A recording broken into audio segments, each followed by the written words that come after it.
Something I'm intrigued by, did you have any racing experience at all? No. Who trusted you to drive a car 200 miles an hour? You know what I'm saying? Like, crazy people. Yeah. That's what I was asking earlier, man. It's like, what happened? Like when you're just sitting there one day and you wanted to do that from the stepping off point. Yeah. Like you had to go somewhere.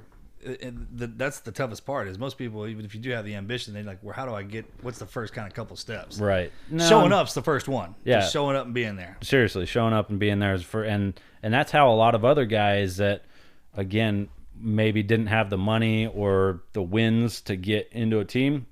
That's how they progressed. Is they showed up to a team, they worked for a team for a year or two, and finally, hey, or maybe one day the driver's sick and they just want you to start and park the car, and that's, you still get prize money or part of the purse if you start the race and then you park it right after, so the car doesn't get no damage, you don't get into no trouble, the car still wins money. And so a lot of times they'll do that, because in NASCAR, at least the Cup Series, anywhere from 1st to 40th, the car wins money for whatever place you come in. And so to avoid completely losing out on money, if your primary driver is sick, they'll put in a backup driver. And if they don't trust the backup driver enough, they say, start it and park it. You take the green flag and then you get on pit road and you park the car.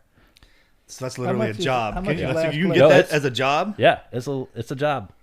We could do that. What's you that? guys? Are you kidding me? I have our own little gang, dude. Have show up every race. Like, which one of these needs to be driven and parked? I'm going to start and park your car. But we don't need you. I don't care. I'm going to do it anyway. Ferris Bueller, that sucker, every time, right? No, our driver's good. I'm still going to start and park your car. You don't understand.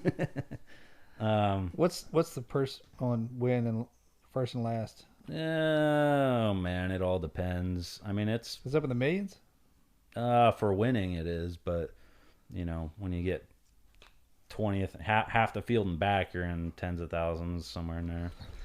Every Sunday and Wednesday? Yeah. Tens of thousands? Well, it was. Last place? Right, but that goes to the team owner. It doesn't go to the driver. The driver's generally on a salary from the team, and then you get paid off of your endorsements as well. So if you're doing commercials for your sponsors, like some Ricky Bobby stuff, Big Red, you'll get... If you don't chew Big Red, then fuck you. Yeah, you'll get paid off of that. But the team owner is the one that's making all that money. So that's crazy. You guys want to start and park a car for me?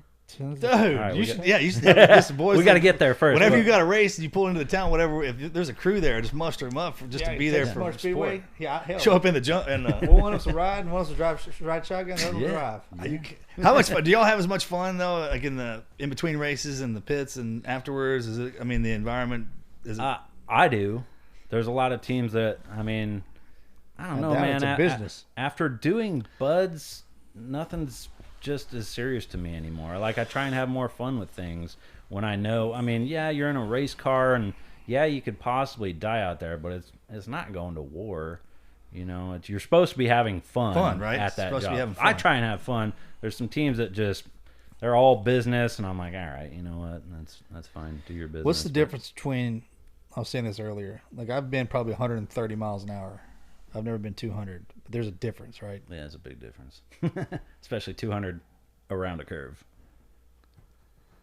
And it's crazy to fathom that car sticking to pavement around a corner at 200 miles an hour. Does it feel like it's coming off the rails? No, it's fantastic. The G-forces going into a corner are fantastic. Feels like you're on a rail. It feels like you're in a freaking jet plane. This is the Team Never Quit podcast.